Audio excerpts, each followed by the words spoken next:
Hello, Bacha Party. Welcome to Commerce Adda 24/7. My name is Harsh and I'm your business studies mentor. बेटा हम लोग का one shot बहुत ही अच्छे से चल रहा है एंड आप लोग बहुत ही अच्छे तरीके से पढ़ाई भी कर रहे हैं, है ना। तो वन शॉट की सीरीज में एक और वन शॉट मैंने आपके लिए लेके आ रहा हूं जो कि है कंट्रोलिंग का। तो ये जो वन शॉट होने वाला है ये कंट्रोलिंग यानी कि आपके चैप्टर नंबर 8 के ऊपर होने वाला है।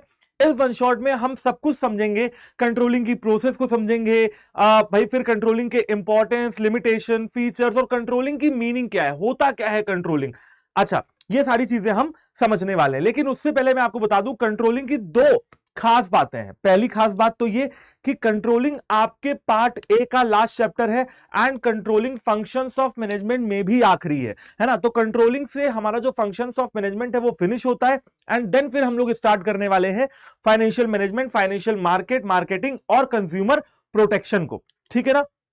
ओके, तो जो कंट्रोलिंग है इसको ध्यान से पढ़िएगा। अगर मैं पेपर की बात करूं तो आप मान के चलो कि 5 से 6 नंबर का बोर्ड्स के पेपर में और कम से कम 3 से 4 क्वेश्चन सीयूईटी के पेपर में यहां से निकलेंगे। ठीक है ना। तो चलिए कंट्रोलिंग को शुरू करते हैं एंड सबसे पहले मैं आपको समझाता हूं कि कंट्रोलिंग की मीनिंग क्या है। तो देखो यार, आप ऐसा समझो कि आपने प्लानिंग की, आपने ऑर्गेनाइजिंग की, स्टाफिंग किया, डायरेक्टिंग किया एंड फिर लास्ट में क्या बचता है, कंट्रोलिंग बचता है।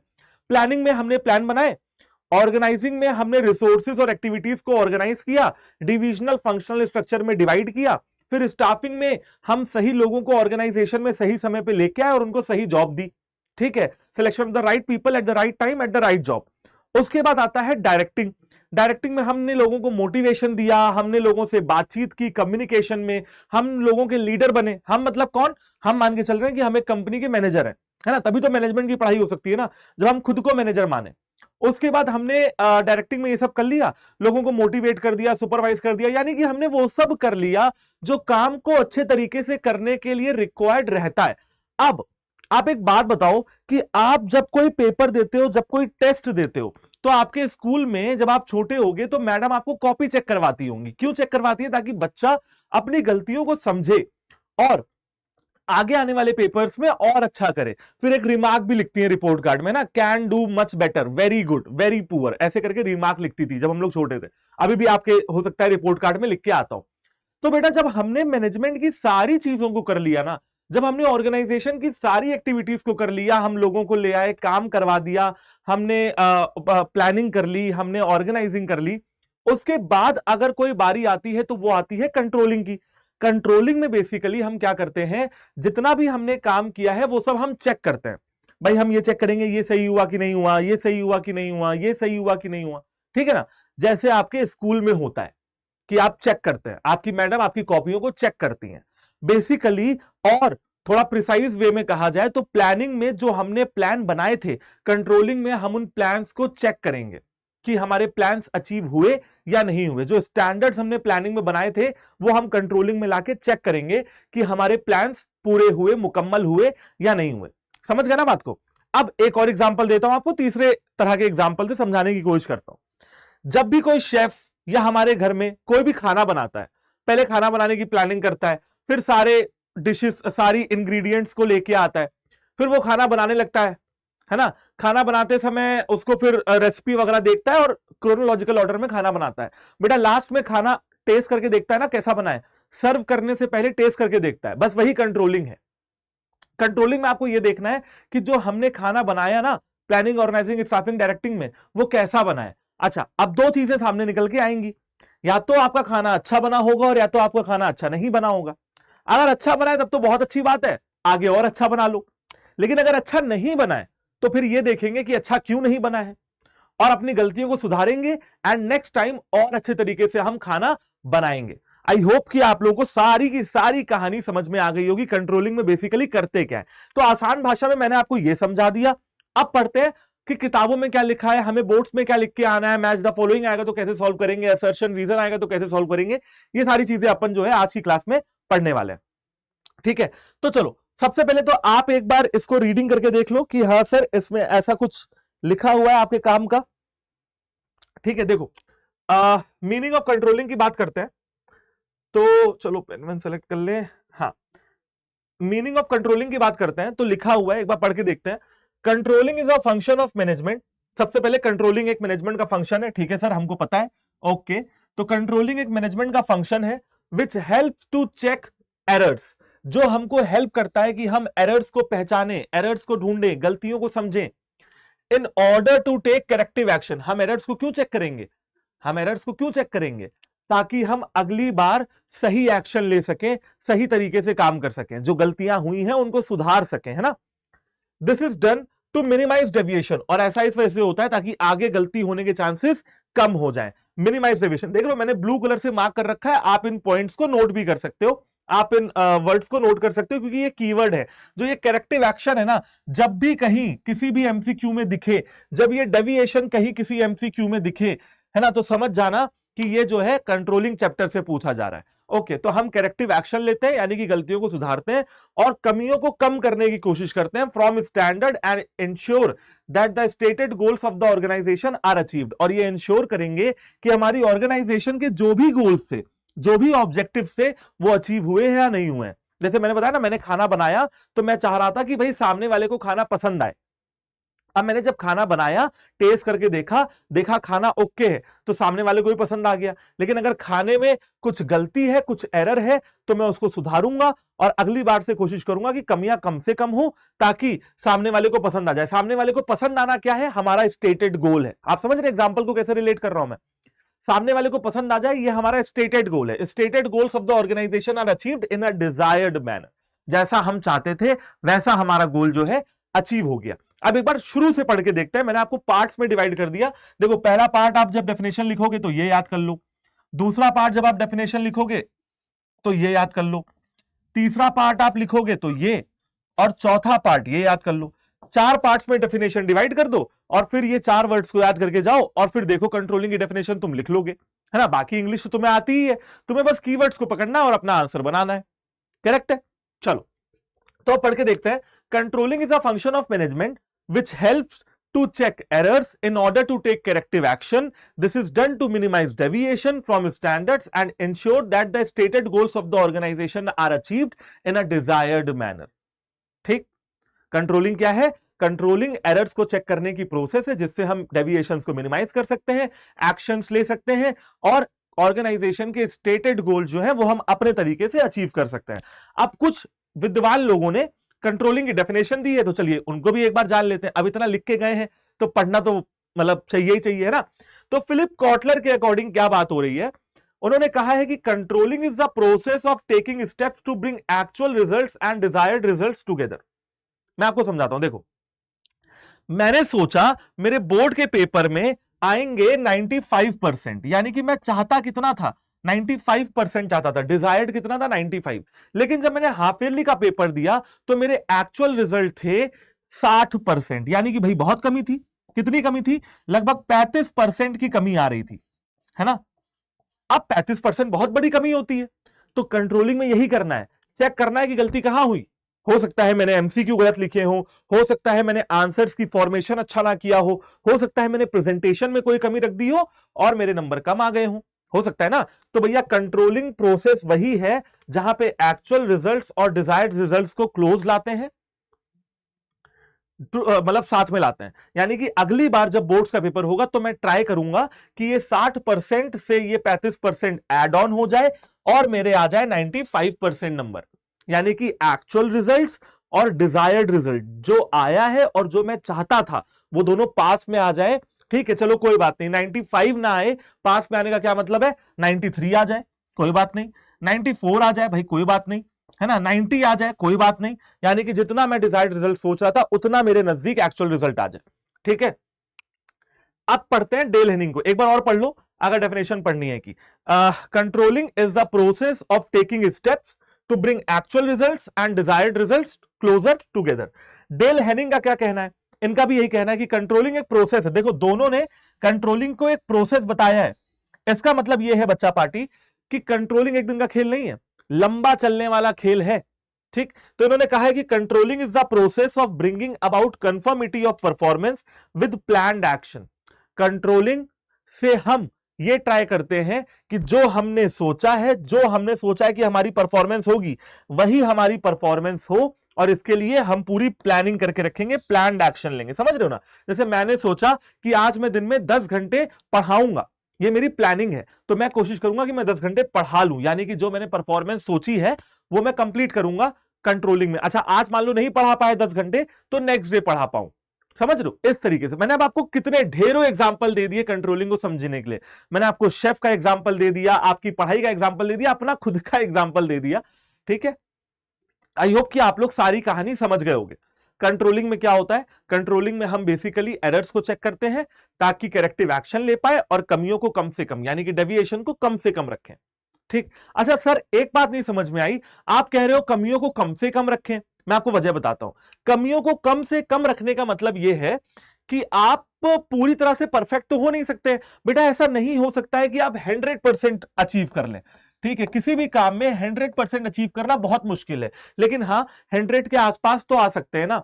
ठीक है, अब आप कहेंगे नहीं सर, बोर्ड्स में बहुत बच्चे हैं जो 100 लाते हैं। हाँ लाते हैं, वो भी लाते हैं, लेकिन वो 1000 में से 2 लाख में से एक बच्चा होता है जो 100% अचीव कर लेता है। ठीक है, बस उसको ट्राई करना है कि वो 100 के कितने पास पहुंच जाए। तो वो कब पहुंचेगा? जब हम कमियों को कम से कम रखेंगे। कमियों को पूरी तरीके से खत्म नहीं किया जा सकता है, उनको सिर्फ कम किया जा सकता है। ओके, चलो अब आगे देखते हैं नेचर ऑफ कंट्रोलिंग। कंट्रोलिंग का नेचर क्या है? तो देखो भाई, कंट्रोलिंग, सबसे पहले नेचर का मतलब समझ लो, कंट्रोलिंग है किस तरह की। कंट्रोलिंग मैनेजमेंट का फंडामेंटल फंक्शन है। फंडामेंटल का मतलब क्या होता है? इंपॉर्टेंट। ठीक है, इंपॉर्टेंट कह लो, बेसिक कह लो। फंडामेंटल मतलब बेसिक और इंपॉर्टेंट। अच्छा, ये सर आप क्या बता रहे हैं? सर हमने तो पढ़ा था कि प्लानिंग फंडामेंटल फंक्शन होता है। बेटा प्लानिंग भी फंडामेंटल होता है, कंट्रोलिंग भी फंडामेंटल होता है। कंट्रोलिंग के बाद फिर से तो प्लानिंग शुरू करोगे ना। तुमने एक प्रोसेस लिया, तुमने प्लानिंग किया, ऑर्गेनाइजिंग किया, स्टाफिंग किया, डायरेक्टिंग किया, कंट्रोलिंग किया। कंट्रोलिंग बाद फिर प्लानिंग करोगे ना भाई। एक ऑब्जेक्टिव अचीव हो गया या नहीं हुआ, उसके बाद फिर प्लानिंग करोगे। तो कंट्रोलिंग के बेसिस पे ही तो प्लानिंग करोगे ना, कि भाई मैंने देखा कि कुछ गलतियां हैं, तभी तो अगली बार की प्लानिंग करूंगा। मैंने देखा कि हाफ ईयरली में कुछ मिस्टेक्स हुई हैं, हाफ ईयरली में मुझसे कुछ एरर हो गए, तो ये तो हो गया, यहां तक मैंने कंट्रोलिंग कर ली। तो यहां लिख देता हूं सी, यहां तक मैंने कंट्रोलिंग कर ली। अब मैं क्या करूंगा? मैं प्री बोर्ड के लिए प्लानिंग भी तो करूंगा ना। तो मैं प्री बोर्ड के लिए क्या करूंगा? प्लानिंग करूंगा। तो आप देख रहे कंट्रोलिंग के बाद फिर प्लानिंग शुरू हो गया। फिर प्लानिंग के बाद वही ऑर्गेनाइजिंग, स्टाफिंग, फिर डायरेक्टिंग। ऑर्गेनाइजिंग, स्टाफिंग, डायरेक्टिंग, सब कुछ होगा वैसा ही। ठीक है, आप लोग बात समझ गए ना कि कंट्रोलिंग के बाद दोबारा प्लानिंग शुरू होती है, इसीलिए कंट्रोलिंग को फंडामेंटल फंक्शन कहा जाता है। Essential function of every manager. Controlling जो है वो हर मैनेजर का एसेंशियल फंक्शन है। हर मैनेजर का यहां से क्या मतलब बेटा? एक ऑर्गेनाइजेशन में बहुत सारे मैनेजर्स हैं। प्रोडक्शन मैनेजर हैं, परचेज मैनेजर हैं, सेल्स मैनेजर हैं, मार्केटिंग मैनेजर हैं, फाइनेंस मैनेजर हैं, ह्यूमन रिसोर्स मैनेजर हैं, बहुत सारे मैनेजर हैं। हर मैनेजर का काम अलग अलग है। प्रोडक्शन वाला प्रोडक्शन कर रहा है, परचेज वाला रॉ मटेरियल खरीद रहा है, सेल वाला सेल कर रहा है, मार्केटिंग वाला एडवर्टाइजिंग कर रहा है। लेकिन हर मैनेजर कहीं ना कहीं कंट्रोलिंग जरूर करेगा। तो कंट्रोलिंग जो है हर मैनेजर का फंक्शन है। Controlling is a continuous activity. Controlling एक कॉन्टिन्यूअस एक्टिविटी है, कभी खत्म नहीं होती है बेटा, आजीवन चलती रहती है। आप आज बोर्ड की तैयारी कर रहे हो तो बोर्ड में कंट्रोलिंग कर रहे हो, कल आप कॉलेज में एडमिशन लोगे, सेमेस्टर के लिए कंट्रोलिंग करोगे, फिर कॉलेज के बाद पीजी करोगे, वहां पे सेमेस्टर्स के लिए कंट्रोलिंग करोगे, पीजी के बाद नौकरी करोगे, वहां भी कंट्रोलिंग करोगे कि भैया देखोगे नहीं कि तुम्हारी परफॉर्मेंस क्या थी और तुम क्या अचीव कर रहे हो। समझ रहे हो? तो कंट्रोलिंग क्या है? एक कॉन्टिन्यूअस एक्टिविटी। अच्छा, एक बात यहां पे और बताना चाहता हूं, आपको पहले ही बताया था, प्लानिंग हो, ऑर्गेनाइजिंग हो, स्टाफिंग हो, डायरेक्टिंग हो, कंट्रोलिंग हो, खुद मैनेजमेंट हो, डायरेक्टिंग के पार्ट्स हो, सिलेक्शन हो, मोटिवेशन, लीडरशिप, कुछ भी हो, कंट्रोलिंग हो, ये सारे कंटिन्यूअस एक्टिविटी हैं। ये सारे, क्योंकि मैनेजमेंट एक प्रोसेस है, मैनेजमेंट एक दिन का काम नहीं है, इसीलिए मैनेजमेंट के सारे फंक्शंस और उनके सारे पार्ट्स भी कॉन्टिन्यूअस है। कुछ भी एक दिन का खेल नहीं है, तो सारे पार्ट जो है वो कॉन्टिन्यूअस होते हैं। ठीक है, आई होप कि आपको बात पूरी तरह से समझ में आ गई होगी। ठीक है ना? Controlling is both the beginning eight and the end of the process of management. मैंने बताया ना, कंट्रोलिंग आरंभ भी है और अंत भी है। Controlling is both the beginning and the end of the process of management. Controlling से शुरू भी होता है कारवां और कंट्रोलिंग पे ही खत्म होता है। कैसे शुरू होता है? क्योंकि कंट्रोलिंग के बाद आप फिर से प्लानिंग करते हो, planning, organising, staffing, directing, controlling करते हो। तो ये प्रोसेस चलता रहता है। कंट्रोलिंग लास्ट भी है और कंट्रोलिंग फर्स्ट भी है, अंत भी है, आरंभ भी है, ठीक है। And controlling is related to results. अच्छा बेटा एक बात बताओ, एक सवाल पूछता हूं, फिर उसका खैर क्योंकि ये वन शॉट है तो जवाब भी खुद ही दे दूंगा। प्लानिंग में क्या आप रिजल्ट्स की बात करते हो? नहीं सर, प्लानिंग में तो हम प्लान बनाने की बात करते हैं। ऑर्गेनाइजिंग में आप रिजल्ट्स की बात करते हो? नहीं सर, ऑर्गेनाइजिंग में तो हम स्ट्रक्चर डिवाइड करने की बात करते हैं। स्टाफिंग में आप रिजल्ट की बात करते हो? नहीं, स्टाफिंग में तो सही लोगों को लाना है। डायरेक्टिंग में आप रिजल्ट की बात करते हो? नहीं, डायरेक्टिंग में तो एक्शन लेने को कहा जा रहा है, it initiates action, directing initiates action.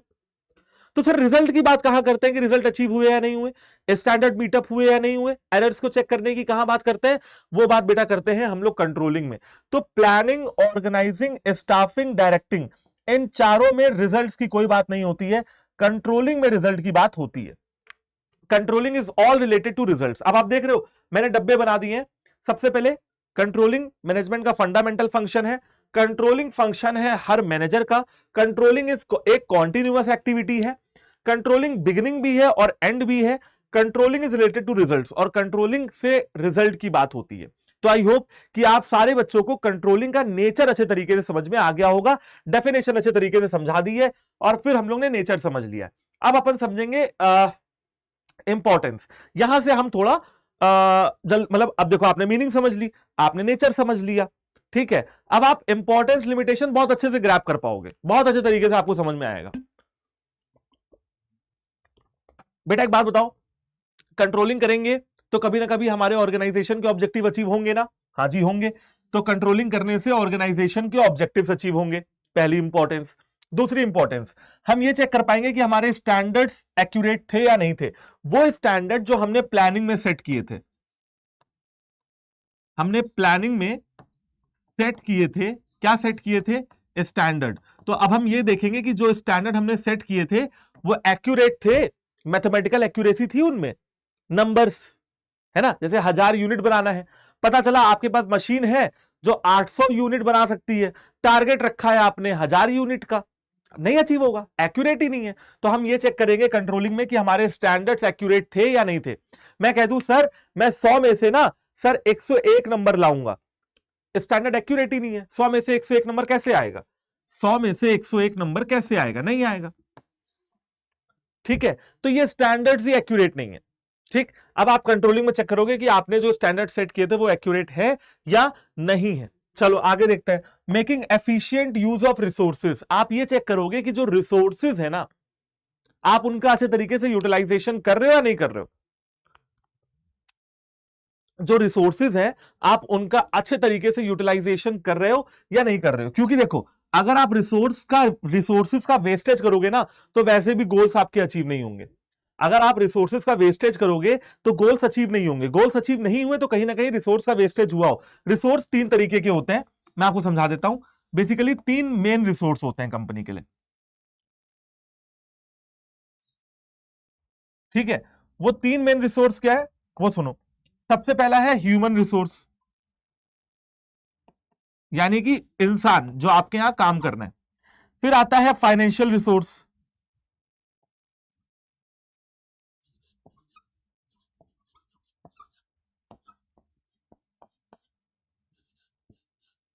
ठीक है। और एक आता है बेटा फिजिकल रिसोर्सेज, जैसे कि फिक्स्ड एसेट्स, जैसे आपकी बिल्डिंग, समझ रहे हो। तो ह्यूमन रिसोर्स, फिजिकल रिसोर्स और फाइनेंशियल रिसोर्स, इन 3 रिसोर्सेज में किसी एक रिसोर्स की भी वेस्टेज हुई ना, अगर आपके यहां एम्प्लॉय खाली बैठे हुए हैं तो भी ऑर्गेनाइजेशन के गोल्स अचीव नहीं होंगे। अगर आप पैसे का वेस्टेज कर रहे हो तो भी ऑर्गेनाइजेशन के गोल अचीव नहीं होंगे। और अगर आप अपने एसेट्स का वेस्टेज कर रहे हो ना, एक तो एसेट्स खरीदने में पैसा लगा और ऊपर से आप उनका यूज भी नहीं कर रहे हो, तो कहीं ना कहीं अगर आप रिसोर्सेज का वेस्टेज कर रहे हो तो वैसे भी आपके गोल जो है वो अचीव नहीं होंगे। इंप्रूविंग एम्प्लॉय मोटिवेशन, बेटा एम्प्लॉय के मोटिवेशन को बेटर करने की बात यहां पे कही जा रही है। कंट्रोलिंग से पता लगेगा कि कौन सा एम्प्लॉय कितना अच्छे तरीके से काम कर रहा है, प्रोडक्टिव है, आप उसको मोटिवेट कर पाओगे ताकि वो और अच्छा प्रोडक्टिव काम करे। अगर उसने अच्छा किया है तो उसको रिवॉर्ड और इंसेंटिव भी दोगे। मोटिवेशन में पढ़ा था ना, हाँ। इंश्योरिंग ऑर्डर एंड डिसिप्लिन, आप अपनी ऑर्गेनाइजेशन में ऑर्डर रखोगे, डिसिप्लिन रखोगे। देखो कई बार क्या होता है ना, ऑर्गेनाइजेशन में अगर ऑर्डर नहीं है, ऑर्डर आपने प्रिंसिपल्स ऑफ मैनेजमेंट में पढ़ा था, ऑर्गेनाइजेशन में अगर डिसिप्लिन नहीं है, डिसिप्लिन का मतलब है कि अनुशासन नहीं है, कोई राइट टाइम से आता नहीं है, कोई राइट टाइम से जाता नहीं है, किसी का खाना खाने का कोई टाइम नहीं है, ब्रेक का कोई टाइम नहीं है, तो वहां पे ऑब्वियस सी बात है कि ऑर्गेनाइजेशन के गोल्स अचीव नहीं हो पाएंगे। तो आपको यह इंश्योर करना है कि आपकी ऑर्गेनाइजेशन में ऑर्डर भी रहे और डिसिप्लिन भी रहे। ऑर्डर का मतलब होता है कि हर चीज सही जगह पे मिले ताकि टाइम ना लगाना पड़े खोजने में, and everything should be in order. Order का मतलब है कि हाँ भाई काम करने का ऑर्डर होना चाहिए, है ना, प्रोसेस पहले से ही तय होनी चाहिए। जैसे गाड़ी है तो पहले उसमें टायर लगेगा, फिर उसमें पेंट होगा, फिर उसमें एसी फिट होगी, फिर उसमें शाइनिंग होगी, फिर वो बिकेगी। तो ये पूरा प्रोसेस आपको पहले से ही तय होना चाहिए। फैसिलिटेटिंग कोऑर्डिनेशन, ठीक है, कोऑर्डिनेशन इन एक्शन। तो कोऑर्डिनेशन इन एक्शन का क्या मतलब है कि हाँ भाई आपकी ऑर्गेनाइजेशन में कोऑर्डिनेशन निखर के आएगी, कोऑर्डिनेशन बन के आएगी। कोऑर्डिनेशन का क्या मतलब है, हो सकता है कि आप कंट्रोलिंग करें, आपको यह पता लगे कि यार हमारे जो डिपार्टमेंट है ना, ये आपस में इन लोग की बनती ही नहीं है, ये आपस में लड़ते झगड़ते रहते हैं, ये आपस में लड़ाई झगड़ा करते रहते हैं, और कोऑर्डिनेटेड तो बिल्कुल ही नहीं है, कोऑपरेशन तो है ही नहीं। तो बेटा ऑब्वियस सी बात है कि आपके गोल्स अचीव नहीं हो पाएंगे, है ना। तो जब भी आप कंट्रोलिंग करोगे तो आप कोऑर्डिनेशन को भी देखोगे। अब मैं एक बार रिवाइज करवा देता हूं। अगर आप कंट्रोलिंग करोगे तो ऑर्गेनाइजेशन के ऑब्जेक्टिव्स अचीव हो जाएंगे। अगर आप कंट्रोलिंग करोगे तो ये चेक कर पाओगे कि स्टैंडर्ड जो आपने बनाए थे वो एक्यूरेट बनाए थे या नहीं। अगर आप कंट्रोलिंग करोगे तो आप रिसोर्सेज का अच्छे तरीके से यूटिलाइजेशन कर पाओगे। कंट्रोलिंग करोगे तो एम्प्लॉयज को मोटिवेट कर पाओगे। ऑर्डर और डिसिप्लिन में कोई कमी होगी तो वो भी सही कर पाओगे, और डिपार्टमेंट्स में कोऑर्डिनेशन भी बैठा पाओगे। चलिए लिमिटेशन की ओर चलते हैं। ठीक है, लिमिटेशन की ओर चलने से पहले मैं आपको एक चीज बताना चाहता हूं, वो सुन लो। वो चीज क्या है, आपको दो तरीके के स्टैंडर्ड्स के बारे में बताना चाहता हूं। ठीक है, एक होते हैं क्वांटिटेटिव स्टैंडर्ड्स,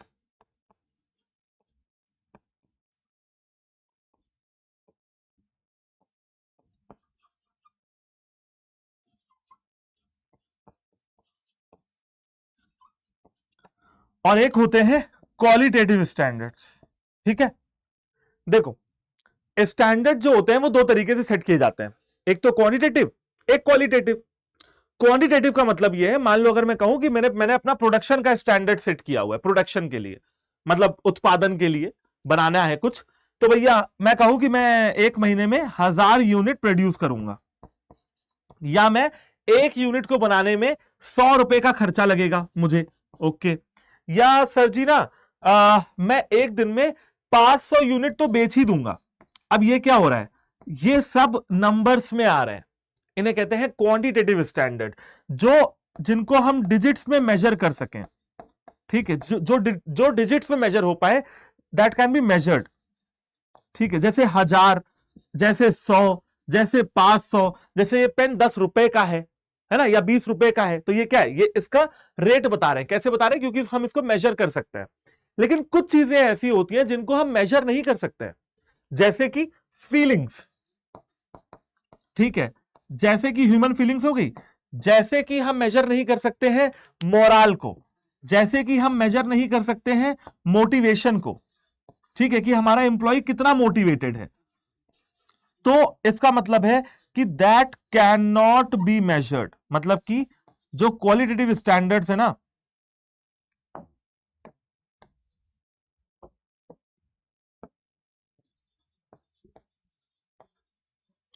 जो क्वालिटेटिव स्टैंडर्ड्स है ना, हम उनको मेजर ही नहीं कर सकते हैं।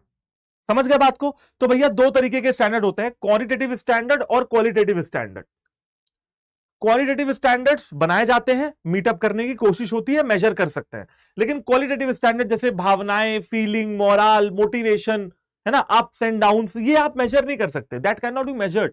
तो भैया कंट्रोलिंग में आप इन स्टैंडर्ड्स को बना लोगे, चेक कर लोगे, लेकिन इन स्टैंडर्ड्स को कैसे बनाओगे? बेटा कोई मशीन नहीं बनी आज तक इस दुनिया में जो इन स्टैंडर्ड्स को चेक कर पाए। आप बताओ, इंसान मैं कहूं मैं बहुत खुश हूं, कितना खुश हूं, कोई परसेंटेज में कह सकता हूं क्या मैं 100 में से 90% खुश हूं? ऐसे तो कोई कहता नहीं है।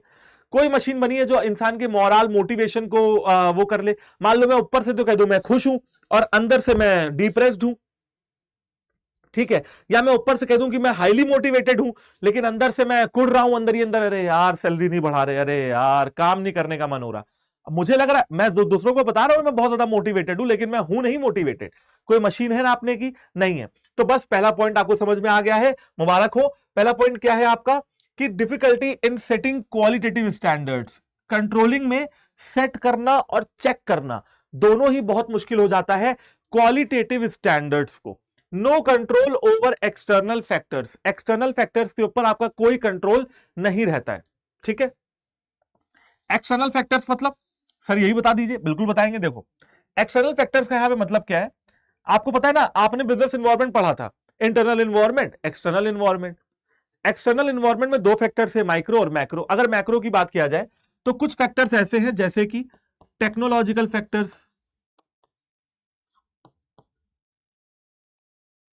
Political factors, legal factors, social factors या फिर इकोनॉमिकल फैक्टर्स। ठीक है, ये आपने फैक्टर्स पढ़े थे और बिजनेस इन्वायरमेंट में आपने ये भी पढ़ा था कि इन फैक्टर्स के ऊपर किसी कंपनी का कोई कंट्रोल नहीं होता है ना, कोई कंट्रोल नहीं होता। अब जैसे कि इकोनॉमिकल की बात किया जाए या मान लो चलो बात कर लेते हैं पॉलिटिकल की, भैया सरकार ने एक्सपोर्ट इंपोर्ट पॉलिसी को चेंज कर दिया, आपका धंधा था एक्सपोर्ट इंपोर्ट का, आपको काफी नुकसान हुआ उस फैसले से। आप कुछ कर सकते हैं, सरकार का कुछ बिगाड़ सकते हैं? नहीं बिगाड़ सकते हैं। आपका इन एक्सटर्नल फैक्टर्स के ऊपर कोई कंट्रोल नहीं है। लीगल फैक्टर्स, आपकी कोई कंपनी थी, लीगली वो कंपनी बंद हो गई, सरकार ने कह दिया, कोर्ट ने कह दिया कि अरे लो भैया इस कंपनी पे हम बैन लगाते हैं। आप कुछ कर सकते हो कोर्ट का? आप कुछ कर सकते हो सिस्टम का? नहीं कर सकते हो। यानी कि कंट्रोलिंग में आपको यह देखना होगा कि भैया कोई कंट्रोल नहीं है आपका, कंट्रोलिंग कितनी कर लो लेकिन एक्सटर्नल फैक्टर्स के ऊपर कोई कंट्रोल नहीं है। कोविड-19 आया, लॉकडाउन लग गया, ठीक है, पूरी दुनिया में महामारी फैली, कोई कंट्रोल था आपका उसके ऊपर? कोई कंट्रोल नहीं था। तो अगर नुकसान हो गया तो यह भी समझना होगा कि कंट्रोलिंग में हम सबसे पहले तो क्वालिटेटिव स्टैंडर्ड्स को सेट नहीं कर सकते हैं और इसके बाद हम एक्सटर्नल फैक्टर्स के ऊपर हमारा कोई कंट्रोल नहीं है। अगर इसके वजह से नुकसान हुआ है तो हम कुछ भी नहीं कर सकते हैं। हाँ, अपनी ऑर्गेनाइजेशन के अंदर कोई कमी है तो वो हम बदल सकते हैं। ठीक है, रेजिस्टेंस फ्रॉम एम्प्लॉइज। अब देखो यहां पे क्या कहा जा रहा है कि भैया जो आपके एम्प्लॉइज है ना, जब आप कंट्रोलिंग करोगे, एम्प्लॉइज को उनकी गलतियां बताओगे, एम्प्लॉइज कहेंगे अरे हमसे कोई गलती हो ही नहीं सकती है ना। आप कहोगे नहीं नहीं गलती हुई है, चलो वो एक बार मान भी लें कि उनसे कोई गलती हुई है, फिर आप सिस्टम को चेंज करने की कोशिश करोगे, वो चेंज नहीं होना चाहते हैं क्योंकि वो पुराने समय से मतलब बहुत समय से एक ही तरीके से काम करते आ रहे हैं, तो वो किसी भी चेंज को रेजिस्ट करेंगे। ठीक है, मान लो आपके यहां कोई कमी हो रही है, अब आपने मतलब प्रोडक्शन में कोई कमी हो रही है, आपने ऑर्गेनाइजेशन में क्या है सीसीटीवी लगा दिया। अब एम्प्लॉय सोचेगा अरे सीसीटीवी लगा दिया, हमारे ऊपर नजर रखेंगे, हम तो काम नहीं करेंगे, जाओ। ठीक है, अब एम्प्लॉय उस चीज से रेजिस्ट हो सकते हैं।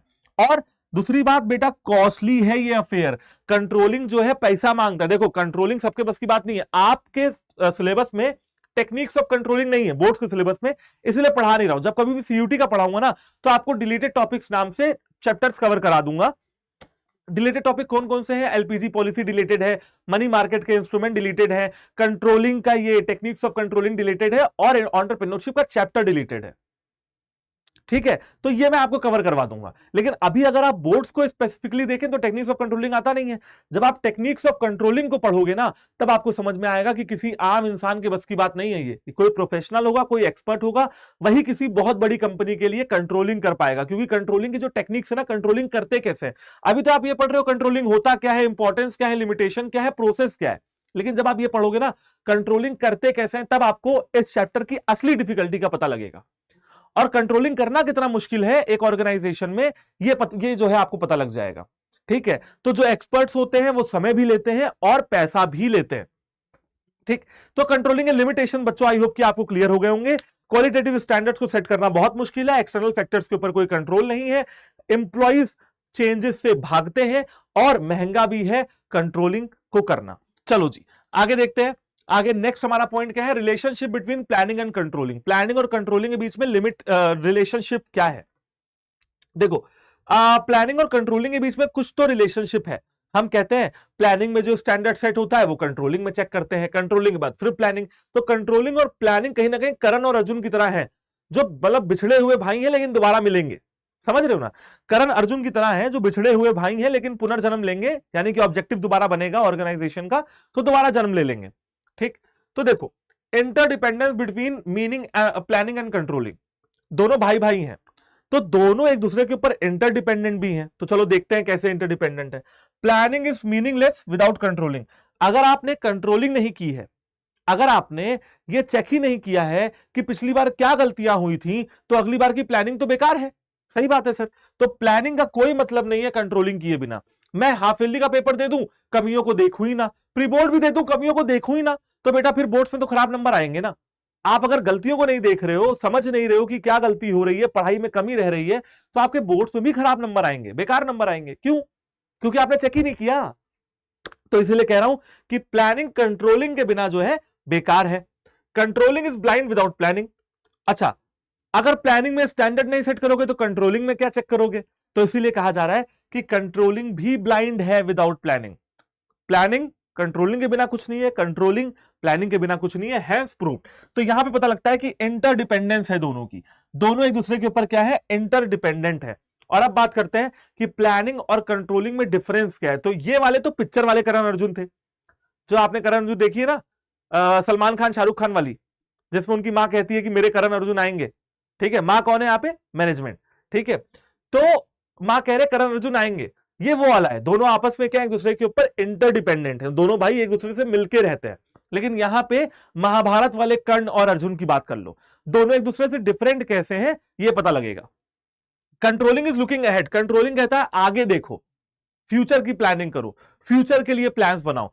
कंट्रोलिंग कहता है अरे भैया पीछे देखो कि किया क्या है तुमने, ये तो देखो। प्लानिंग कहता है आगे के लिए प्लान बनाओ, कंट्रोलिंग कहता है पहले पीछे का तो बताओ कितना चले हैं। अगर ये नहीं पता लगेगा तो कहां पहुंचना है, कितना दूर है पहुंचना, ये कैसे जानोगे? तो कंट्रोलिंग बात करता है पीछे देखो और प्लानिंग बात करता है आगे, फ्यूचर के बारे में सोचो। Planning is the first function and controlling is the last function of management. True है, कुछ गलत नहीं है। तो ये दोनों इन दो पॉइंट से एक दूसरे से डिफरेंट है और इन दो पॉइंट से एक दूसरे के ऊपर इंटर डिपेंडेंट है। ठीक है, आप समझ गए बात को? बिल्कुल जी। तो चलिए आगे बढ़ते हैं। रिलेशनशिप अपन ने जान ली प्लानिंग और कंट्रोलिंग की, अब हम लोग जानेंगे कंट्रोलिंग की प्रोसेस को। तो देखो यार, मैंने बताया ना कि टेक्निक्स ऑफ कंट्रोलिंग आपके सीयूईटी के पेपर में तो आ रहा है, बट आपके बोर्ड्स के पेपर में नहीं आ रहा है। अगर आप मुझसे पूछो सर सीयूईटी के पेपर में भी टेक्निक्स ऑफ कंट्रोलिंग कितना इंपॉर्टेंट है, तो मैं कहूंगा बेटा बहुत कम इंपॉर्टेंट है, क्योंकि ना 2022 में कहीं देखने को मिला, ना 2023 में देखने को मिला। 2023 में मैंने जितने भी शिफ्ट के पेपर देखे, कहीं भी टेक्निक्स ऑफ कंट्रोलिंग का एक सिंगल क्वेश्चन नहीं आया था। बच्चों से बात की, एक सिंगल क्वेश्चन नहीं आया था। जितने बच्चों से बात की, अलग अलग दिन पे बात की, सबने बोला एक लाइन से सर टेक्निक्स ऑफ कंट्रोलिंग जो है हमारे सिलेबस में आ नहीं रहा है पेपर में। खैर सीयूटी के सिलेबस में है तो वो हम लोग आगे पढ़ लेंगे, बट बोर्ड्स के सिलेबस में तो है नहीं। ठीक है, मैं आपको वही बता रहा था कि अगर आप कंट्रोलिंग की टेक्निक्स को चेकआउट करेंगे ना, तो आपको पता लगेगा कंट्रोलिंग करना कितना मुश्किल है। अभी हम लोग बहुत ही बेसिक लेवल पे हैं, कंट्रोलिंग की मीनिंग समझते हैं, इंपॉर्टेंस, नेचर, लिमिटेशन समझते हैं, रिलेशनशिप समझते हैं प्लानिंग जो है कंट्रोलिंग की, और लास्ट में हम समझते हैं, यही हमारा आज का लास्ट टॉपिक है, कंट्रोलिंग की प्रोसेस को समझते हैं। करेक्ट है? चलो, तो कंट्रोलिंग की प्रोसेस को जो है समझा जाए। ओके, तो कंट्रोलिंग की प्रोसेस जो है वो ये लिखी है, फिर मैं एक एक प्रोसेस में जो एक एक स्टेप है वो आपको समझाया करूंगा बहुत ही अच्छे तरीके से। ठीक है, सबसे पहले सेटिंग परफॉर्मेंस स्टैंडर्ड। आप बताओ, मैंने आपको क्या बताया कि कंट्रोलिंग के लिए प्लानिंग में सबसे पहले हम परफॉर्मेंस के स्टैंडर्ड को सेट करते हैं। कंट्रोलिंग के लिए प्लानिंग में हम परफॉर्मेंस के स्टैंडर्ड को सेट करते हैं कि हाँ भैया हम इतना अचीव करना चाहते हैं, 1000 यूनिट, 500 यूनिट, 100 रुपया, 1000 रुपया, 2 लाख रुपया, ये प्रॉफिट, ये मार्जिन, हमने स्टैंडर्ड बना लिया। ठीक है, अब इसको बहुत ही आसान एग्जांपल से आपको समझाता हूं। मान लो कोई बच्चा है और वो बोर्ड्स की प्रिपरेशन कर रहा है, जैसे कि आप लोगों ने प्लानिंग शुरू की कि सर पढ़ना तो ही है, अच्छे नंबर तो लाना ही है, चलिए कुछ प्लानिंग कर लेते हैं और कुछ स्टैंडर्ड बना लेते हैं। आप लोगों ने स्टैंडर्ड बनाया कि मैं अब से रोज दिन में 8 घंटा पढ़ाई करूंगा, 8 आवर्स की स्टडी करूंगा। मैंने कहा ठीक है भाई, आप लोगों ने भी कहा ठीक है सर 8 घंटे की पढ़ाई कर लेंगे, स्टैंडर्ड बन गए। तो आपने जो पढ़ाई करने का स्टैंडर्ड बनाया, एक एग्जाम्पल देके आपको पूरी प्रोसेस समझा रहा हूं तो एकदम क्रिस्टल क्लियर हो जाएगा आपको। आपने पढ़ाई करने के लिए स्टैंडर्ड बनाया कि मैं 8 घंटे जो है वो पढ़ाई करूंगा। फिर आप ये देखेंगे कि पूरा दिन आपने पढ़ाई की, फिर आपने ये देखा कि यार मैंने तो ना 6 घंटे पढ़ाई की, सुबह 10 से 12 पढ़ लिया, फिर दोपहर में 2 से 4 पढ़ लिया, और फिर शाम को 6 से 8 पढ़ा। मैंने तो सिर्फ 6 घंटे पढ़ाई की और सोचा था 8 घंटे पढ़ाई करूंगा। तो आपने पढ़ाई कितने घंटे की? आपने 6 घंटे पढ़ाई की, यानी कि आपने एक्चुअल परफॉर्मेंस को मेजर कर लिया, आपका एक्चुअल परफॉर्मेंस 6 घंटे का था। अब आप क्या करेंगे, एक्चुअल को स्टैंडर्ड से कंपेयर करेंगे। तो आपने देखा कि यार 8 घंटा सोचा था, 6 घंटा पढ़ा है, तो 2 घंटे की जो है कमी रह गई है। 2 घंटे की क्या रह गई है, कमी रह गई है। बिल्कुल सही बात है। अब आप देखेंगे कि ये कमी क्यों रह गई है, डेविएशन क्यों आई है, क्यों आई है डेविएशन। अब आपको पता लगा कि यार डेविएशन इस वजह से आई क्योंकि घर पे कुछ रिलेटिव्स आ गए थे, फिर शाम को 8 बजे के बाद जब पढ़ने का मौका था तो दोस्त यार आ गए, आप उनके साथ स्कूटी पे बैठ के चल दिए, और आपने आज फोन भी बहुत चलाया और इंस्टाग्राम पे बहुत टाइम लगा दिया, और आपने इंडिया पाकिस्तान का मैच आ रहा था तो टीवी भी देख ली। ये सब आपके क्या है, कमियों के रीजंस हैं। अब लास्ट स्टेप में आप सोचोगे कि आप क्या लेना है, आपको करेक्टिव एक्शन लेना है। अब आपने सोचा कि रिलेटिव्स आएंगे तो मिलूंगा लेकिन ज्यादा टाइम नहीं लगाऊंगा, फ्रेंड्स आएंगे तो उनको मिलूंगा लेकिन उनके साथ घूमने नहीं जाऊंगा, फोन चलाऊंगा मगर इंस्टाग्राम नहीं चलाऊंगा, और टीवी देखूंगा मगर इतना नहीं देखूंगा कि पढ़ाई पे असर आने लगे। ठीक है, पढ़ाई पे असर आने लगे, इतना नहीं हमें करना है। तो इसे हम लोग कहते हैं करेक्टिव एक्शन, करेक्टिव एक्शन कहते हैं इसको। ठीक है, करेक्टिव एक्शन ले लिया और फिर हमारा ये कंट्रोलिंग का जो प्रोसेस है पूरा रेडी हो गया है, तैयार हो गया है। दोबारा से समझते हैं। सबसे पहले आपने स्टैंडर्ड को सेट किया कि 8 घंटा पढ़ना है, फिर आपने अपनी एक्चुअल परफॉर्मेंस को मेजर किया कि आपने 6 घंटा पढ़ा है, फिर आपने एक्चुअल परफॉर्मेंस को स्टैंडर्ड से कंपेयर किया कि भैया 2 घंटे का जो है डेविएशन आ रहा है, आपने डेविएशन को एनालाइज किया कि क्या कमियां रह गई हैं, और फिर आपने करेक्टिव एक्शन ले लिया, भैया आपने अपनी गलतियों को सुधार लिया। That is taking corrective action. ठीक है, ऐसे ही अगर आप ऑर्गेनाइजेशन का एग्जांपल लेके समझना चाहते हो, सबसे पहले ऑर्गेनाइजेशन में स्टैंडर्ड सेट हुआ 1000 यूनिट प्रोड्यूस करनी है, एक्चुअल परफॉर्मेंस आई 800 यूनिट, कमी कितने की हुई 200 यूनिट। फिर हमने देखा कि कमी कहां रह गई, हो सकता है कि रिसोर्स कम पड़ गए हो सकता है कि भैया ताला लग गया हो, कोई स्ट्राइक हो गई हो, है ना, या कोई लीगल मैटर हो सकता है, और फिर आप उन गलतियों को सुधारेंगे और करेक्टिव एक्शन लेंगे। तो सर आपने कंट्रोलिंग की प्रोसेस तो हमको यूं पढ़ा दिया, तो सर एक बात नहीं समझ में आई, अब कंट्रोलिंग का प्रोसेस तो हम समझ गए, लेकिन अब आगे क्या होने वाला है हमारे चैप्टर में। तो आगे हम लोग पढ़ने वाले हैं इन्हीं स्टेप्स को डिटेल में। अभी चैप्टर खत्म नहीं हुआ है ना, हमने अभी ये तो पढ़ लिया, मगर एक एक के बारे में अब जो आगे पढ़ने वाले हैं वो आपके लिए बहुत ज्यादा इंपॉर्टेंट होने वाला है। एंड मान के चलो कि हमने इस चैप्टर का 50% पढ़ा है, 50% अपन को और पढ़ना है, और ये 50% ज्यादा इंपॉर्टेंट होने वाला है। ठीक है ना, तो इसलिए इसको ध्यान से समझो। ठीक है, टाइप्स ऑफ स्टैंडर्ड की बात करते हैं। सबसे पहले हम क्या पढ़ रहे हैं, हम ये वाला प्रोसेस पढ़ रहे हैं, ये वाला स्टेप पढ़ रहे हैं, सेटिंग परफॉर्मेंस स्टैंडर्ड, यानी कि नंबर 1। हम अभी क्या चल रहा है, हमारा नंबर 1 चल रहा है। Number 1 step setting performance standard. सबसे पहले आपको ये बताना चाहता हूं कि स्टैंडर्ड होते कितने तरीके के हैं, और बता चुका हूं, क्वांटिटेटिव और क्वालिटेटिव। क्वांटिटेटिव वो स्टैंडर्ड्स होते हैं जिनको हम फिगर्स की हेल्प से शो करते हैं। Quantitative standards are those standards which are shown with the help of figures, जैसे कि 10 units 100 rupees etc. 10 units 100 rupees etc. Qualitative standard वो स्टैंडर्ड होते हैं जो हम फिगर्स के फॉर्म में शो नहीं कर सकते हैं, which can not be shown in the form of figures, जैसे कि एम्प्लॉइज का मोरल, एम्प्लॉइज का मोटिवेशन, फीलिंग्स एटसेट्रा। तो स्टैंडर्ड 2 तरीके के होते हैं, ये तो मैं आपको ऑलरेडी बता चुका था, मैंने आपको फिर से बता दिया। इनको सेट करना इजी होता है, यहां पे लिख दे रहा हूं, सेटिंग देम इज इजी। इनको सेट करना थोड़ा आसान हो जाता है, और इनको सेट करना, सेटिंग देम इज डिफिकल्ट, और इनको सेट करना थोड़ा मुश्किल हो जाता है। इनको सेट करना थोड़ा मुश्किल हो जाता है, ठीक है ना। Setting them is easy, setting them is difficult. चलो अब दूसरा समझते हैं। जो दूसरा पॉइंट है ये भी हमारा पहला वाला स्टेप है, जो है कौन सा, सेटिंग परफॉर्मेंस स्टैंडर्ड। ये इसी का पार्ट चल रहा है, अभी हमारा वही चल रहा है, सेटिंग परफॉर्मेंस स्टैंडर्ड।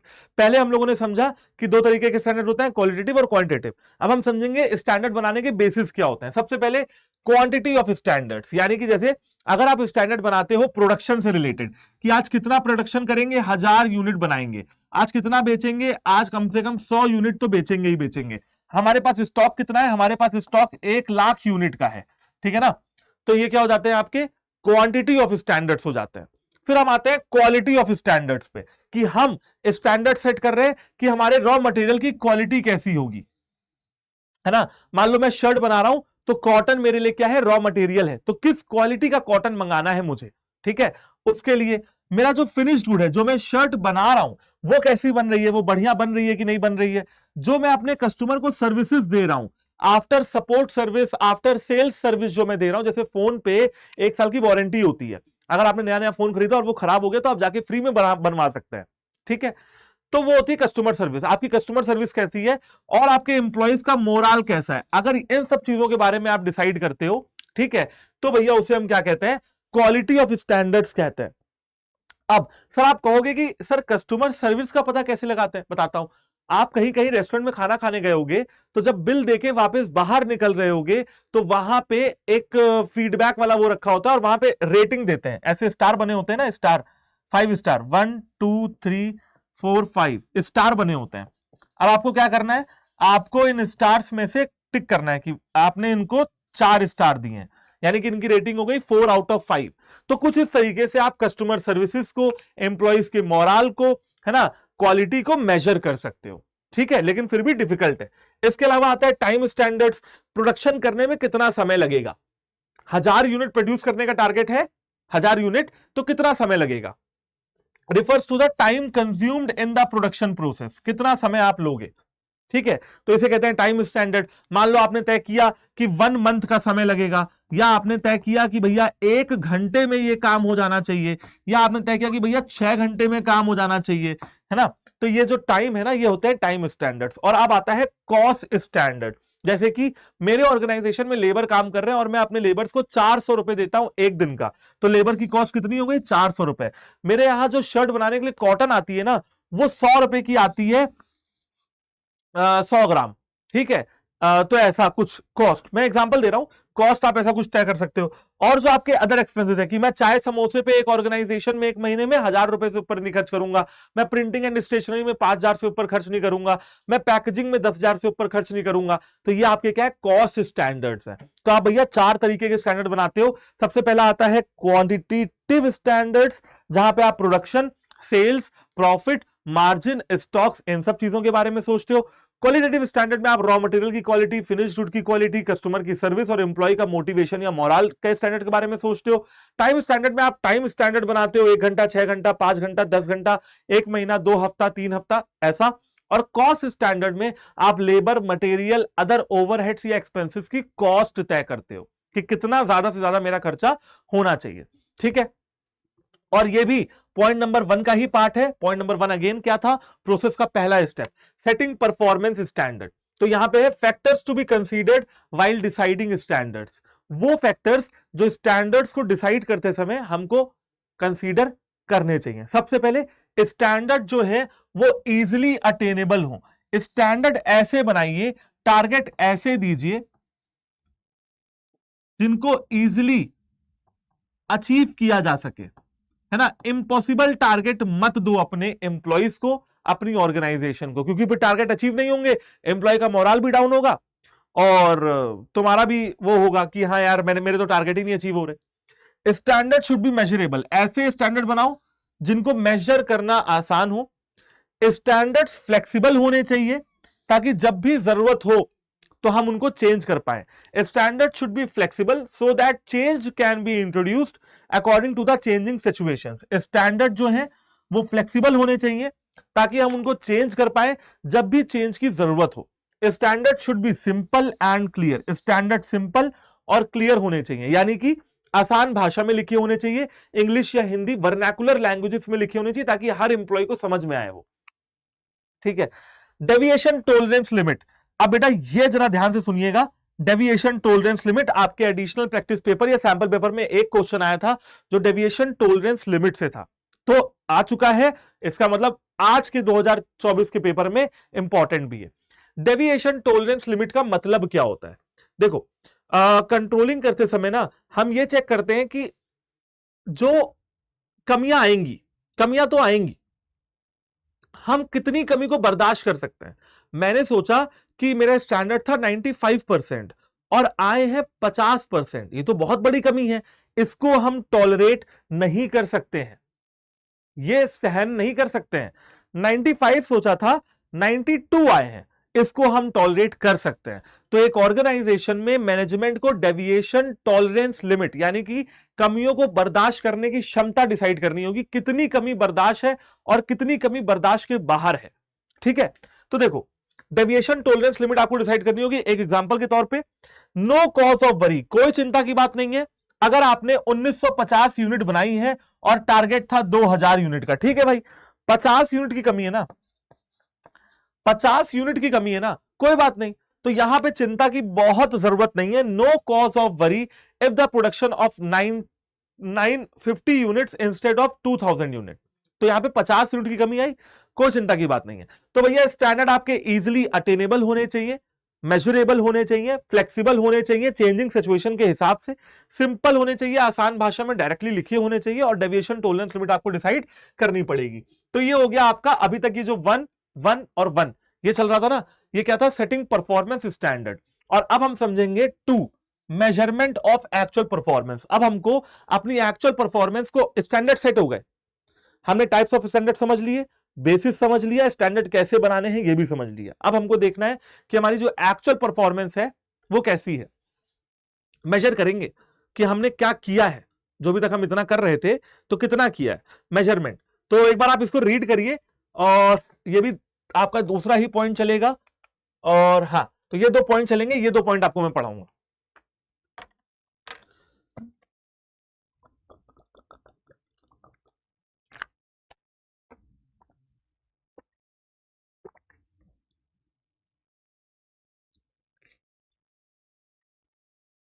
ओके, तो देखो, performance should be measured in an objective and reliable manner. आप जो भी परफॉर्मेंस को मेजर करें ना, वो भरोसेमंद तरीके से करें एंड ऑब्जेक्टिव तरीके से करें। ऑब्जेक्टिव का मतलब पता है क्या होता है, कि जब भी आप अपनी परफॉर्मेंस को मेजर करें, देखो कंपनी में जब एक परफॉर्मेंस मेजर होती है ना, मान लो मेरी परफॉर्मेंस मेजर हो रही कि मैंने कितना अच्छा काम किया, तो कहीं ना कहीं ये मेरे करियर का सवाल है। तो जो भी इंसान मेरी परफॉर्मेंस को मेजर करे ना, वो पूरी अच्छी तरीके से, ईमानदारी से और भरोसेमंद तरीके से करे। मतलब इंसान ऐसा होना चाहिए जिसके परफॉर्मेंस की रेटिंग पे मैं भरोसा कर पाऊं। ठीक है, तो भैया एक्चुअल परफॉर्मेंस को मेजर करने के लिए रिलायबल मैनर में आपको मेजर करना चाहिए। There are several techniques for the measurement of actual performance. बहुत सारी टेक्निक्स है ना। अब आप पूछोगे सर वो टेक्निक कौन सी है, तो मैंने आपको बताया कि टेक्निक्स ऑफ कंट्रोलिंग सिलेबस में नहीं है। ओके, लेकिन यहां फिर भी नाम लिखा हुआ है। जैसे कि आप पर्सनली ऑब्जर्वेशन कर सकते हो। जैसे आप मान लो किसी कंपनी के मैनेजर हो, सोच लो आप किसी कंपनी के मैनेजर हो, तो आप क्या कर सकते हो, आप सिंपली ऑब्जर्व कर लो। ठीक है, लोगों को ऑब्जर्व कर लो कि वो कैसा काम कर रहे हैं। दूसरा तरीका यह है कि सैंपल चेकिंग, जो वो सामान बना रहे हैं आप उनमें से कुछ सैंपल को निकालो और चेक करके देख लो। जैसे मान लो आपकी कंपनी में शैंपू बनता है, ठीक है, आपकी कंपनी में शैंपू बनता है, तो एक काम करो, एक पैकेट निकालो शैंपू का, बाल में लगा के देख लो। ठीक है, एक तो ये तरीका हो गया सैंपल सैंपल चेकिंग, है ना। अगर आपकी कंपनी सैंडविच बनाती है तो एक सैंडविच खा के देख लो भाई, पता लग जाएगा कैसा बना है। सही बात है ना। तो सैंपल चेकिंग, परफॉर्मेंस रिपोर्ट, और अलग अलग तरीके की रिपोर्ट्स बनती हैं, तो इससे भी आपकी परफॉर्मेंस मेजर चेक हो सकती है। ठीक है, इसके अलावा एक पॉइंट और लिखा गया है, परफॉर्मेंस उन्हीं यूनिट्स में मेजर हो जिन यूनिट्स में स्टैंडर्ड बने थे। जैसे मैं कहूं कि मुझे यह काम 2 घंटे में करना है, ठीक है, तो स्टैंडर्ड क्या था, 2 घंटा। स्टैंडर्ड क्या था, 2 घंटा, यानी कि 2 आवर्स। लेकिन जब मैंने परफॉर्मेंस को मेजर किया ना, तो मैंने देखा कि यार परफॉर्मेंस को जब मेजर किया तो मैंने इसमें लिखा 126 मिनट। ठीक है, अब ये मिनट और आवर्स जो है ये डिफरेंट हो गए, यानी कि यूनिट्स यहां पे डिफरेंट हो गई। आप कहोगे सर तो क्या हुआ, यूनिट्स डिफरेंट हो गई तो किसको नहीं पता है कि 126 मिनट का मतलब कितना होता है। अरे 126 मिनट का मतलब कितना होगा, ठीक है, 126 मिनट का मतलब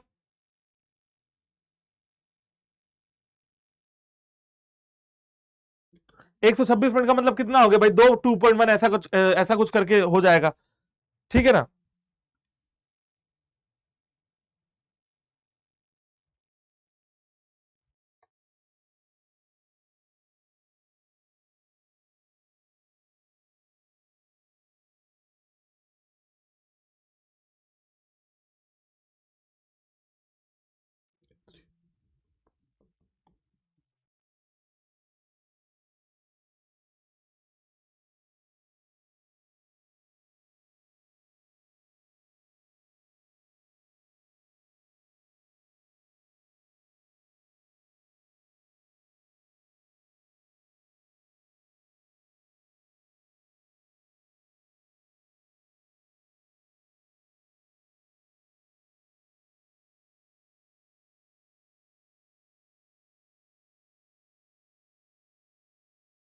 ठीक है भाई, चलिए, है ना, आप समझ गए कि स्टैंडर्ड जिन यूनिट्स में बनाया जाए उन्हीं यूनिट्स में उनको मेजर किया जाए, नहीं तो दिक्कत होगी, है ना। जैसे स्टैंडर्ड बनाए हैं अगर किलो में या लीटर में, तो फिर ग्राम में मेजर मत करो अपनी परफॉर्मेंस को, तब भी किलो में ही करो, क्योंकि जब आप रिपोर्ट बनाओगे ना तो रिपोर्ट आपकी वैसी ही बनेगी।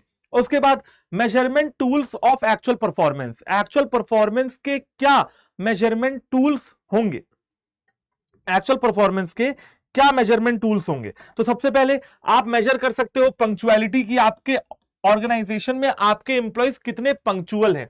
इसके अलावा आप देख सकते हो कि उनके काम की क्वालिटी कितनी है। इसके अलावा आप उनकी पर्सनल हैबिट्स को एक बार देख सकते हो कि कहीं वो बहुत ज्यादा ब्रेक तो नहीं लेते हैं, पता चला खाना खाने जाते हैं तो 3-3 घंटा खाना खाते रहते हैं। आप पर्सनल प्रेजेंटेशन मांग सकते हो कि भैया आप बताओ आपकी क्या परफॉर्मेंस है। जैसे कोई मुझसे पूछ ले कि बताओ तुम्हारी क्या परफॉर्मेंस है, तो मैं रिपोर्ट लेके जाऊंगा, मैं समझा दूंगा। और मैं क्लाइंट सर्वे भी करा सकता हूं, सारे इंप्लॉयज का सर्वे भी हो सकता है। तो ये कुछ मेजरमेंट के टूल्स हैं। थर्ड पॉइंट आता है आपका प्रोसेस में। थर्ड स्टेप क्या है प्रोसेस में? थर्ड स्टेप है comparison of actual performance with standard. यहां पे आपको अपनी एक्चुअल परफॉर्मेंस और स्टैंडर्ड को मेजर करना होगा।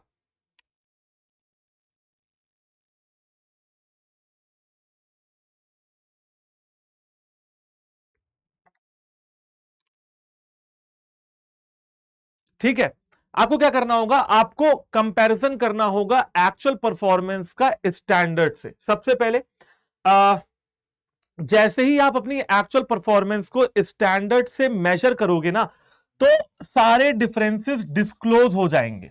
सारे डिफरेंसेस क्या हो जाएंगे? डिस्क्लोज हो जाएंगे। ठीक है, कि जो भी डेविएशन है, जो भी कमियां हैं, वो सारी निकल के बाहर आ जाएंगी, सामने आ जाएंगी। यानी कि अगर आप अपनी एक्चुअल परफॉर्मेंस को स्टैंडर्ड से कंपेयर करोगे, तो सारे डिफरेंसेस, सारी कमियां आपके सामने आ जाएंगी निकल के। ठीक है, जो भी कमियां हैं, जो भी डेविएशन। दूसरा क्या है? These numbers almost never match up completely. जब भी आप कंपैरिजन करोगे ना, तो वो 100% तो आप कर नहीं पाओगे काम अपना, जो भी आपने सोचा है। तो ये नंबर्स कभी भी 100% मैच नहीं करते हैं। There always will be deviation and to some extent these deviations are acceptable.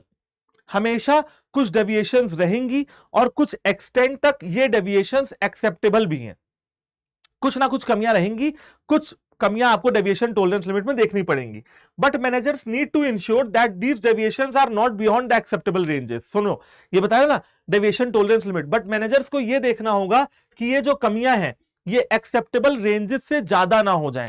जो भी आप एक्सेप्ट कर रहे हो कि हाँ भाई एक्सेप्टेबल रेंज मेरी कमी की इतनी है कि भाई 2000 यूनिट बनाऊंगा तो 1900 यूनिट तक मेरा काम चल जाएगा, बर्दाश्त कर लूंगा, एक्सेप्टेबल है। लेकिन 1900 से नीचे गिरेगा तो फिर एक्सेप्टेबल नहीं है। अगर 1950 हुआ तो इसका मतलब क्या है कि आप एक्सपेक्ट जो है उसको नहीं कर सकते हो, क्योंकि बहुत ज्यादा कमी आ गई। ठीक है ना, तो ये हो गया आपका comparison of actual performance with standard. ठीक है,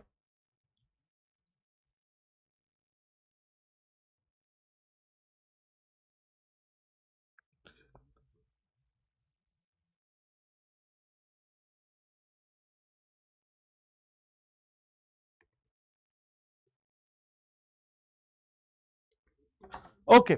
अच्छा, ये कौन सा हो गया? ये हो गया हमारा point number 3, comparison of actual performance with standard. हमने कंपेयर कर लिया अपनी एक्चुअल परफॉर्मेंस को स्टैंडर्ड से।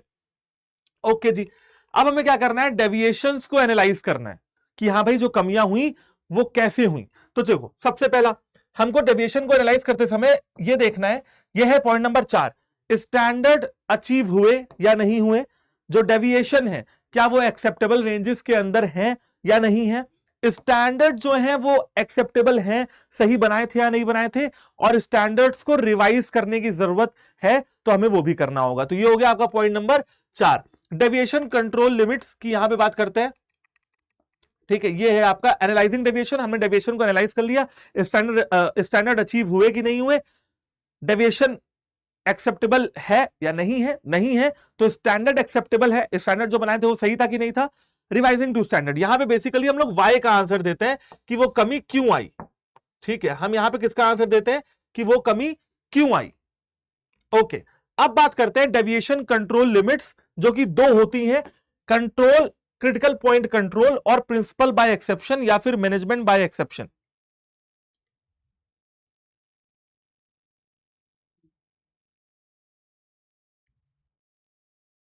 ठीक है, देखो डेविएशन कंट्रोल लिमिट्स का मतलब क्या होता है?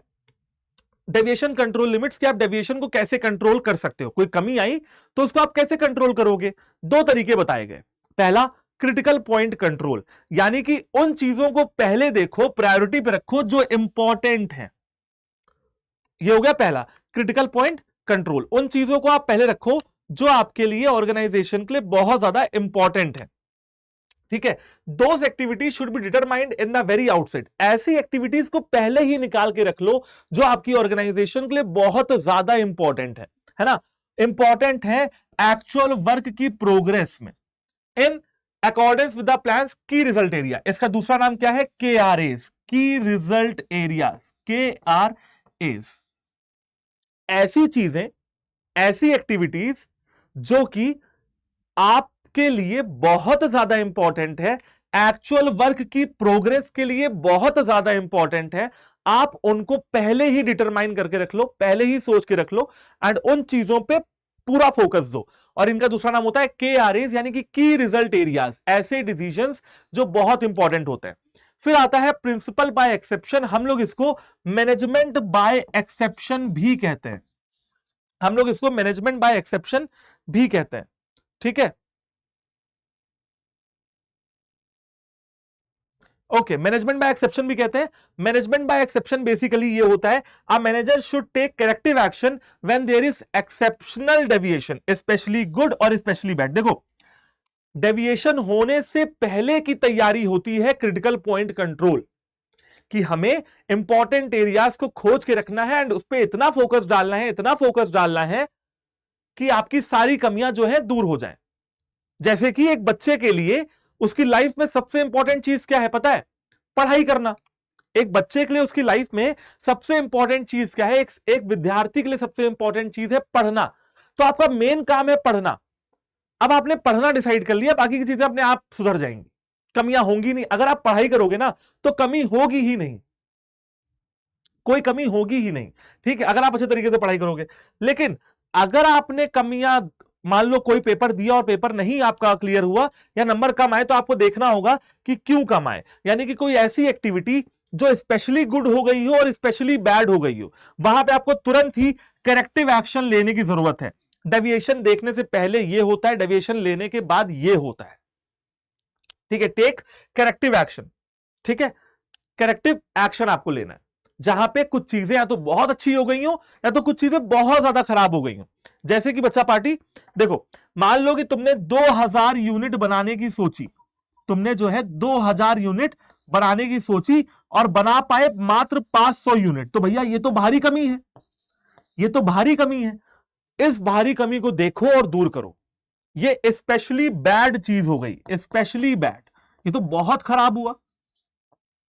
ठीक है, तो ऐसे एरियाज पे जब आप फोकस डालते हो तो उसे हम कहते हैं मैनेजमेंट बाय एक्सेप्शन या प्रिंसिपल बाय एक्सेप्शन। तो ये क्या चला था भाई? हमारा चौथा पॉइंट चल रहा था डेविएशन को एनालाइज करना। अब आते हैं, ये भी हमारा चौथा पॉइंट है, causes of deviation.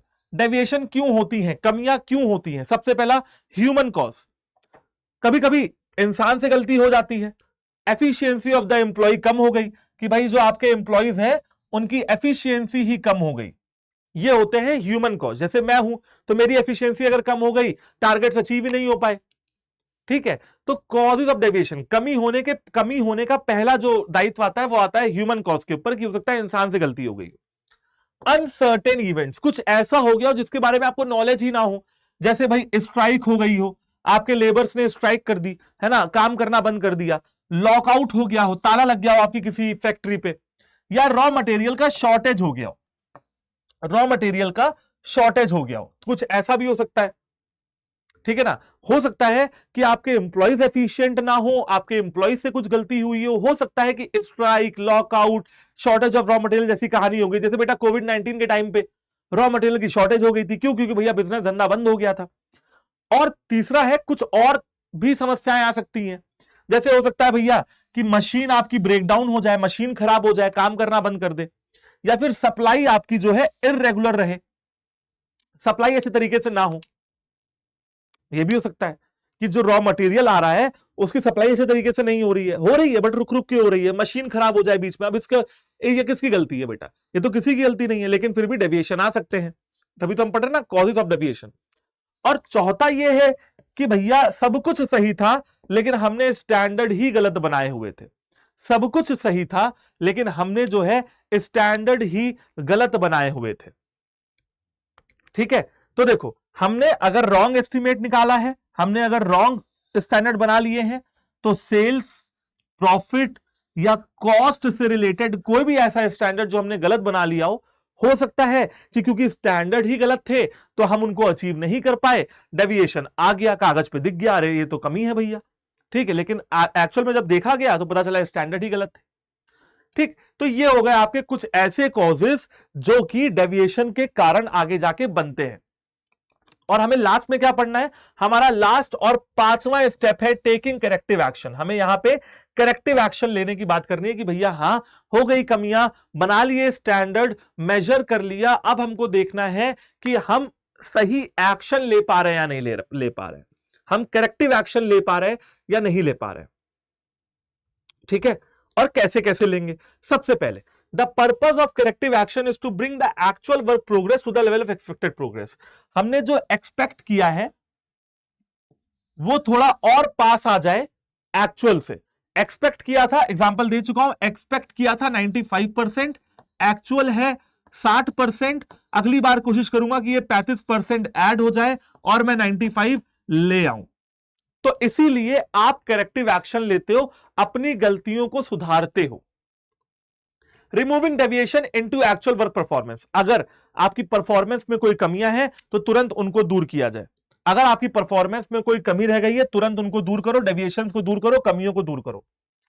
Stopping the repetition of any such problem. अगर कोई समस्या बार बार आ रही है तो उसको तुरंत ही बंद किया जाए, उसको तुरंत ही दूर किया जाए, रेपिटेटिव ना हो, रिपीटिशन ना हो।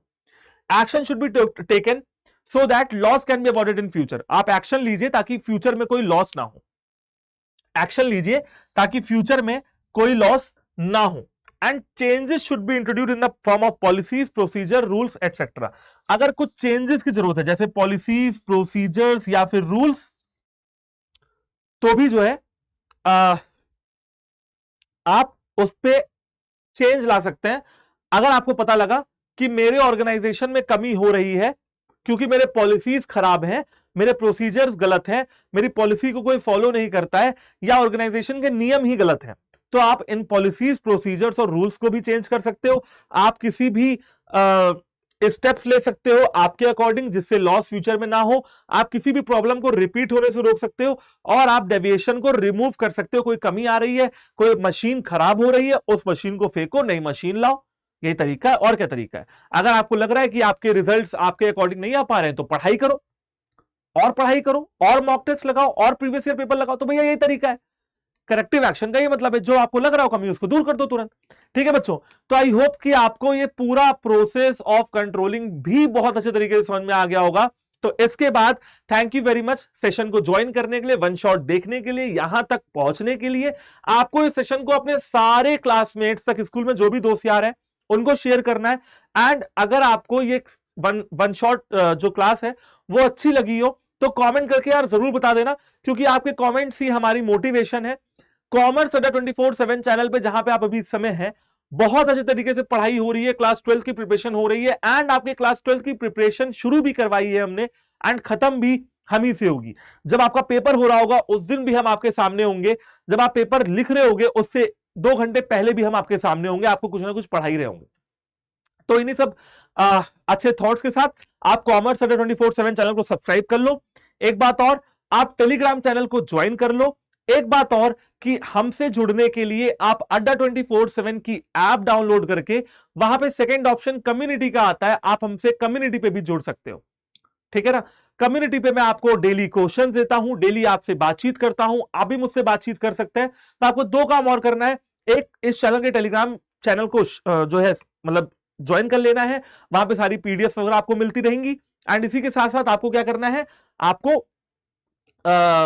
अड्डा 24/7 की ऐप डाउनलोड करके कम्युनिटी पे जुड़ जाना है, ताकि सारे टीचर से आपकी इंटरेक्शन प्रॉपर तरीके से होती रहे। ठीक है बच्चों, फिर मिलेंगे किसी और वन शॉट क्लास में, तब तक के लिए हंसते रहिए, पढ़ते रहिए, मुस्कुराते रहिए, बने रहिए कॉमर्स अड्डा 24/7 चैनल के साथ। Bye bye, take care and thank you, जय हिंद।